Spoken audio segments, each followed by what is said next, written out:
everyone. This is My Two Cents.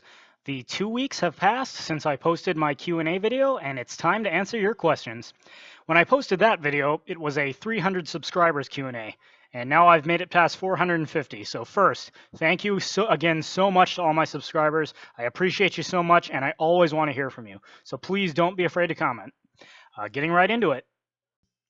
Sayomoko asks, what made you an anarcho-capitalist? Well, from the time I could understand economics, I've always been a capitalist. Now, I used to be a minarchist. However, a study of history reveals that small governments inevitably become large and corrupt governments, so I realized that minarchism really isn't ultimately a solution. When I first encountered anarcho-capitalism, I was hesitant to embrace it since the term anarchy is so corrupted, but the more I studied it, the more convinced I became that it would be the best system for deterring crime and corruption while ensuring personal responsibility and good work ethic. That's not to say that an anarcho-capitalist society would be perfect. Utopia does not exist on Earth. However, another thing I'd like to note is that having talked with a number of anarcho-capitalists and minarchists now, I've actually found that when you look at the details of what both of them believe, there aren't usually that many differences between anarcho-capitalists and minarcho-capitalists. Many just disagree about how to define the state. For example, many minarcho-capitalists I've met insist that privately funded security, military, and judicial services would still be a quote-unquote government or state.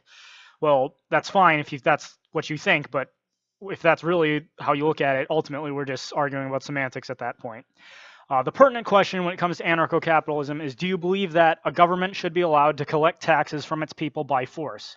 Because I believe if the government has that power, then it inevitably will become corrupt.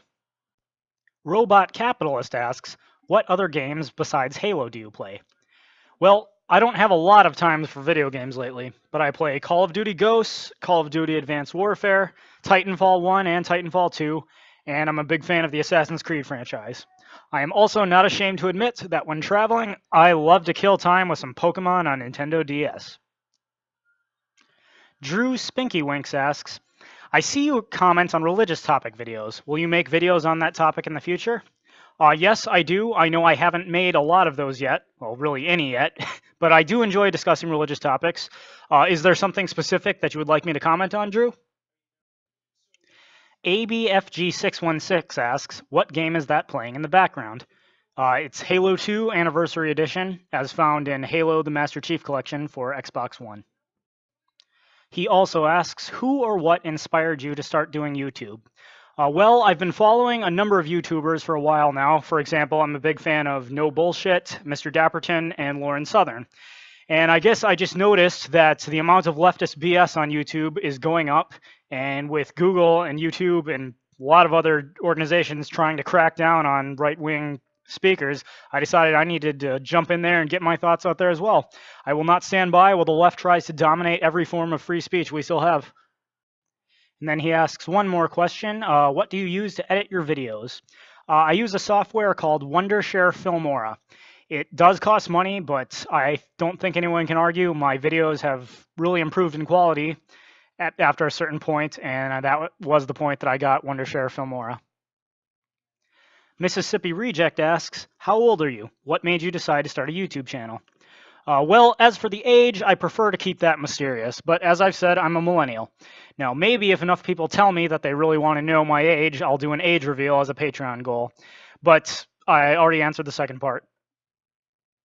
Jetfeather asks, do you play Warfare and Halo 2 for PC?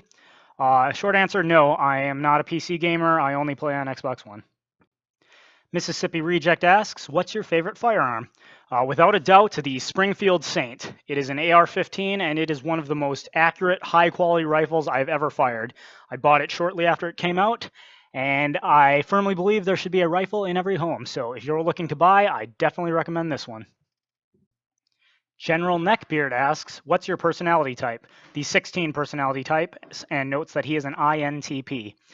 Well, I had to actually take the test to find this one out, but it turns out I am an ISTJ, the Inspector, which, according to the test, means I am physically and mentally organized, have a strong interest in facts with a high level of knowledge, have excellent planning skills, calm and clear-headed during tense situations, highly intellectual, serious and committed in relationships, believe in traditions and try your best to follow them, loved by other people because you are righteous and just, and well respected in the community. I would say, yeah, all those things pretty much apply to me. So whoever invented that test, I probably did a pretty good job. Hybrid asks, how would we prevent a privatized military from secretly building nukes to overpower the citizens? And I'm assuming he means in Anarchistan. Well, this is one of the more difficult questions about an anarcho-capitalist society, which really deserves an entire video response. But the short answer is the same way that nuclear war has been prevented up to this point, which is mutually assured destruction. Now, nukes have been around since World War II, and yet the world survives. Why? Because of mutually assured destruction. The entire Cold War, the United States and the Soviet Union understood whoever fired their nukes first would ensure that the other nation nuked them, and so it would never be in anyone's interest to actually use the nukes. The key would be ensuring that within Anarchistan, there are still multiple independent groups with nukes. That way, whoever fires the first nuke would only ensure their own destruction in doing so, and so no one would. Jonathan Vale asks, who is the hardest ANCOM statist you have ever debated? Well, I haven't done a lot of formal debates, but I will say a while back I was involved in a debate with my friend Voltaire against the vanguard Marxist and anti-revisionist, and what made that debate particularly difficult is they wanted to cite Albania as a successful example of socialism, and because at the time I really knew nothing about Albania or its history, I wasn't prepared to respond to that. And finally, Conservative Californian asks, what do you think would be the future of ANCAPs in this country or anywhere in the world? Well, the good news is that I'm finding that more and more people are becoming willing to consider anarcho-capitalism, thankfully mostly due to YouTubers like Mr. Dapperton and Hoodie Demon. I think that the future involves more ANCAPs, training other people to just understand the arguments for anarcho-capitalism. And if we can get enough economically literate folks out there, perhaps Anarchistan will be a distant future goal.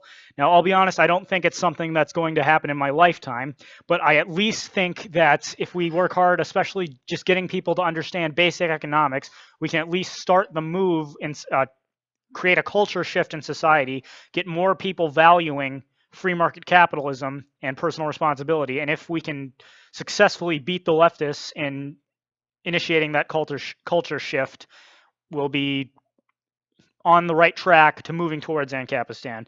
Now, I am not a utopian, I'm a pragmatist, so I'm just going to stick with that for now. Once again, thank you so much to all my followers who posed questions, and if anyone else has any questions they'd like to ask, feel free to post some comments below.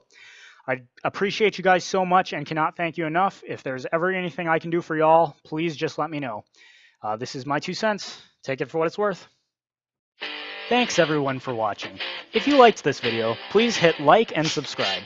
You can also hit the bell to ensure you're notified every time I upload a new video. Also, if you like my channel, please consider becoming a patron so I can ensure that I have the time and resources to keep putting out content. For just $1 a month, you'll receive a shout out at the end of every video and the link to one of your social media platforms in the description.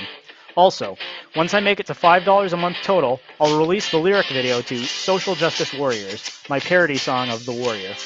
You can also follow me on Twitter, Minds.com, VidMe, and WordPress. Uploads are every Tuesday, Thursday, and Saturday, so stay tuned for more videos.